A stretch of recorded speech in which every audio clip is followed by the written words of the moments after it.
Ivan වල හැමෝටම ඕනම දෙයක් almost anything එහෙමකොත් ඒකේ කරතක් වෙන්නේ ගොඩක් දේවල් අපිට කරගන්නවා තියා හිතා ගන්නවත් බැරි ගොඩක් දේවල් කරගන්න පුළුවන් මෙන්න මේ සරල කරුණු තුන හිතට දාගත්තොත් කරුණු තුන සරල වුණාට මේ කරුණු හිතට දාගන්න විදිහත් එක්කයි අපිට ඒ දේ ක්‍රියාත්මක කරන්න පුළුවන්ද බැරිද කියන කාරණාව තීරණය වෙන්නේ සමහර මිනිස්සු අසුළු කරුණක් ගැඹුරින් හිතට දාගෙන ඒක ඒත් කරගන්න බැරි මට්ටමකට යනවා සමහර කට්ටිය ලොකු කරුණක් සරලව විතර දාගෙන ඒක යාල කරගන්නවා ඒ වගේ හිතේ ස්වභාවයෙන් තමයි මේ දේ තීරණය වෙන්නේ ඒක නිසා මේක නම් මේ ඇත්තටම කියන සරල කරුණු තුනක් වාටම කරලා බලන්න බැරි නෑ ඉතින් වාට කරගන්න බැරි විච්ච වැඩකට මේක පාවිච්චි කරලා බලන්න අපි බලමු මේ ලස්සන වැදගත් කරුණු මොනවද කියලා රයිට් ඕනම දුෂ්කර දෙයක් කරගන්න නම් ඉස්සලා විශ්වාසය මුල් කරගන්න ඕනේ අපිට අපි ගැන ඒ වැඩේ කරන්න පුළුවන් කියන විශ්වාසය අපේ ගාව තියෙන්න ඕනේ ඒක නිකන් මේ එක එක්කිනත් එක කිකිය හෝ අපි අපිටම කියාගෙන හෝ නෙවෙයි අපේ හිතට අපි ඒක දැඩිව දාගන්න ඕනේ මට මේ වැඩේ කරන්න පුළුවන් කියන එක. හරි. දැන් මේ වැඩේ මට කරන්න පුළුවන් ඒකට මේ කරන්න පුළුවන් නේද? ඊළඟට කාරණේ. හරි. ඔන්න සැකේ කියන එක අනිවාර්යෙන් හිතකට එනවා අපේ හිත මේ මනුස්ස හිතකට ඒ වගේ පුරුදු අපේ හිතේ කාලාන්තරයක් තිස්සේ තියෙන නිසා වැඩක් කරන්න ගත්තාම ඒක හරියයිද නැයිද කියන සැකේ අපේ හිතට එන එක සාමාන්‍යයෙන් තමයි. ඒ නිසා සැකේ එන පැත්තකින් තියලා විශ්වාසයයි මට මේ වැඩේ කරගන්න පුළුවන් කියන මතේ හිතට දාගන්න ගම ඒ වැඩේ කරගන්න අවශ්‍ය කරන කරුණු එකින් එක ක්‍රමය අපි ළඟ කරගන්න ඕනේ.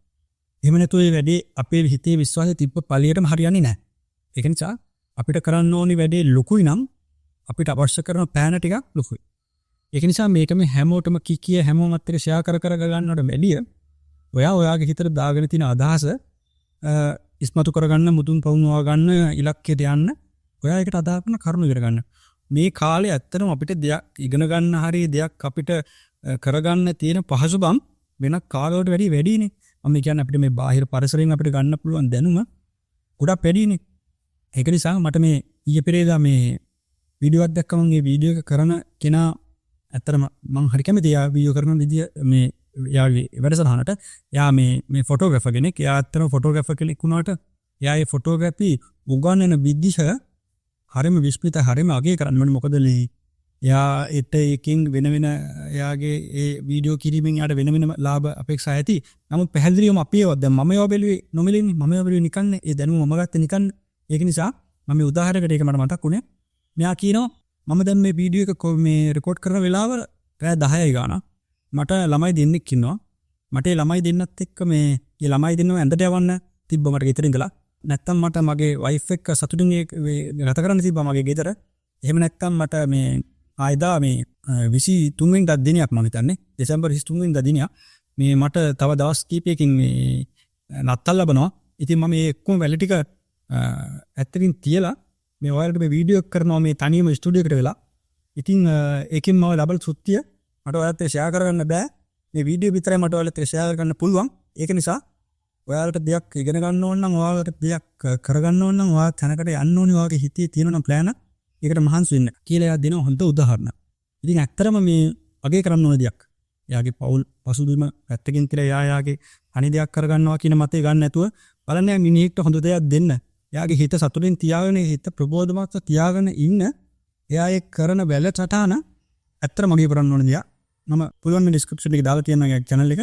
ඉතින් බලන්න ගිහිල්ලා මේ අපිට මේ ලංකාව වගේ රටක ලක්ෂ ගානක්වත් දීලා ඉගෙන ගන්න බැරි විදිහේ දැනුමක් එයාලා නිකන් දෙනවා. එයාලට වෙන අභිප්‍රායන් තියෙනවා මේ වීඩියෝ කරලා සල්ලි උපයන්න හෝ එයාලගේ දේවල්. නමුත් අපිට එයාලගේ අනවශ්‍ය දේවල් හොයලා තියෙන්න මන්නේ නැහැ. අපිට අපේ අපශ්‍යතාවයට අවශ්‍ය කරන දේ අපි ගත්ත නැතිරි ඒ වගේ මට මතක් වෙච්ච කැලලක් මොකද තිබේ.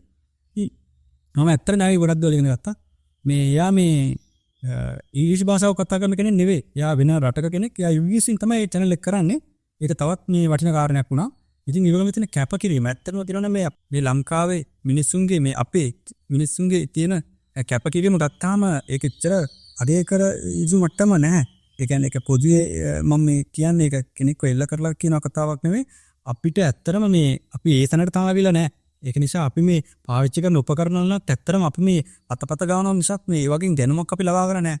නම් උදාහරණයක් විදිහට ඔය ෆොටෝග්‍රැෆර් කෙනෙක් ගත්තාම පිටරටක එයාලට තියෙන දැනුම එයාලගේ ඒ දැනුම උගන්වන විදිය වුණා හරිම මේ ඒ තැනට යන්න බෑ අපිට. ඒ තැනට යන්න බෑ කියලා නෙවෙයි මම අදහස් කරන්නේ. ඒ තැනට යන්න අපිට තව ගොඩාක් කාලයක් යයි මේ යන විදියට. ඒක නිසා එයාලගෙන් ඉගෙන ගන්න තියවද ඉගෙන ගන්න අපි යන් ආපහු අපේ කතාවට. ඉතින් අර විශ්වාසය මුල් කරගෙන වැඩේ පටන් ගන්න ඕනේ. ඒ විශ්වාසය මුල් කරගෙන වැඩේ පටන් ගත්තට පස්සේ ඒක හීනයක් කරගන්න එපා. ඔයාගේ තියෙන ඉලක්කය හීනයක් කරගත්තොත් ඒ හීනයක් තමයි. හීනයක් කියන්නේ ඇත්තටම අපි අවදියෙන් ඉන්නකොට දකින්න දෙන්නේ නෙවෙයි. ඒක අපි නිින්දගෙන ඉන්නකොට දකින්න જાත්නේ. ඒක නිින්දෙන්ම දකින්නවා නිින්දෙන්ම නැති වෙනවා. ඒක අපි හිතන්නේ මේ අපිට මේක සමානව අපිට මතකත් නැහැ. ඒක හීනයක් විතර. නමුත් අපි හීන කියන එක අරුක් ගන්නවා මේ කාලේ එක එක විදියට. නමුත් මම ඒ අදහසින් මේ කියන්නේ හීනයක් කරගන්න එපා ඔයා ඉලක්කේ. ඒක සැබෑවක් කරගන්න නම් ඒකට ක්‍රියා කරගන්න ඕන විදිය වෙනයි. අපි හීනයන් දකින්නකොට ඉන්න ඉරියව් වුණත් ඔයාලට තේරෙනවද? අපිට ඇඳක ඉඳලා නිදාගෙන ඉඳලා කරන්න බෑ මේ දේවල්. ඒ නිසා ඉලක්කයකට යනවා කියන්නේ හීන වලින් එහාට යන්න ඕනේ. හීනයක් කරගන්න එපා ඉලක්කය කියන එක. ඉලක්කය කියන එක වගකීමක් කරගන්න. තමන්ගේ ඉලක්කය වගකීමක් කරගෙන ඒ තුලින් ඒකට ළඟා වෙන්න උත්සාහ කරන්න හීනයක් කරගන්න නැතුව. ඉතින් ඔක තමයි දෙවෙනි කාරණේ. පළවෙනි කාරණා දෙක මම මතක් කරලා ඉන්නම් මතක නිසා විශ්වාසයක් ඇතුව වැඩේට බහින්න ඕනි. අනිත් එක මේ හීනයක් කරගන්න එපා ඒක. ඔයාගේ තියෙන ඉලක්කය හීනයක් කරගන්න එපා. විශ්වාසයක් ඇතුව වැඩේට මෑලා ඒක හීනයක් නොකරගන්න වග බලාගෙන සැලසුමක් ඇතුව වැඩේට බහින්න. සැලසුමක් ඇතුව වැඩේට බැස්සාම ඔයාට ඒක වැරදුනොත් ඔයාගේ සැලසුම වලට තියෙන නිසා ආයෙත් පටන් ගන්න පුළුවන්. ඒක නිසා සැලසුම වෙනස් කරන්න ඉලක්කය වෙනස් කරන්න එපා. සැලසුම වෙනස් කර ඉලක්කයට ළඟා වෙන්න.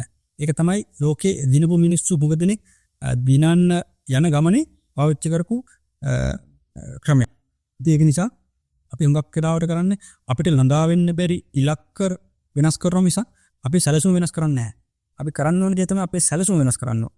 අපි සැලසුමේ අවුලක් නිසා තමයි ඉලක්කයට ළඟා වෙන්න බැරි. උදාහරණයක් ගත්තොත් ඔයාට ගන්න ඕනේ කායකක් නම් ඔයා ඒ කායක ගන්නවා කියලා ඉලක්ක වෙනස් නොකර ඒ කායක ගන්න යන ගමනේදී ඔයාට වර්ධින තැන් ටික වෙනස් කරගන්න. ඒ කියන්නේ ඉලක්කයට යන ක්‍රම වෙනස් කරගන්න. සැලසුම වෙනස් කරගන්න කොටිම කියනවා. ඔයා එහෙම නැතුව කායකක් ගන්න ගිහිල්ලා වැඩේ කරගන්න බැරි වෙලා උස්පයිසිකලයක් කරන්න අතර වුණොත් ඔයා වෙනස් කරගෙන තියෙනවා ඉලක්කය. ඒක නිසා ඉලක්කය වෙනස් කරගන්න නැතුව සැලසුම වෙනස් කරගන්න. ඉතින් කරුණු තුන මම කෙටියෙන් මතක් කරන්න වැදගත් නිසා ඕනම දුෂ්කර දෙයක් විශ්වාසය මුල් කරගෙන හීන දකින එක නවත්තලා අදිෂ්ඨානයක් ඇතුව සැලසුමක වැඩේට බහින්න ඔයාට අනිවාර්යෙන් මේ වැඩේ කරගන්න පුළුවන් වෙන අවස්ථාව තමයි වැඩි. ඒක නිසා subscribe කරලා නැත්නම් subscribe කරලා රැඳෙන්න මේ channel එකත් එක්ක දිගටම ඔයාගේ ජීවිතයේ දවසින් දවස ක්‍රමයෙන් ක්‍රමයක් ඔයා දන්න දේවල් වැඩි දියුණු කරගන්නත් ඔයා නොදන්න දේවල් දැනගන්නත් මේ channel එක පාවිච්චි කරන්න. ඒක නිසා මම මේ ස්ක්‍රිප්ට් එකක් බලාගෙනවා කලින් පෙර සූදානම්ක් වෙලාවස් කරන දේවල් නෙමෙයිවා. මම ඉගෙන ගන්න දේවල් මට පුළුවන් විදියට කැමරා ඔෆිසරාට ඇවිල්ලා මේ ඔයාලට බෙදා ගන්න උත්සාහයක් මේක. ඒක නිසා අපි මේ දැනුම විතරක් අපි බෙදාගමු. අපි අපේ දැනුම බෙදාගෙන එක එක්කෙනා එක එක ගමන් එක එක්කෙනාට එක එක ප්ලෑන් තියෙන මේ කාලේ ඒ ප්ලෑන් සාර්ථක කරගන්න මේ මම කතා කරන දේවල් වැදගත් වෙනවා. ඒක මටත් ලොකු වටිනාකමක් වාසනාවක්. ඉතින් අපි හැමෝටම හොඳ හෙට දවසකට අද අපි වැඩ කරමු කියන ප්‍රාර්ථනාව තියාගෙන ඔයාලා හැමෝටම තෙරුවන් සරණයි කියන ගම ඊළඟ වීඩියෝ එකේ අපි හමු.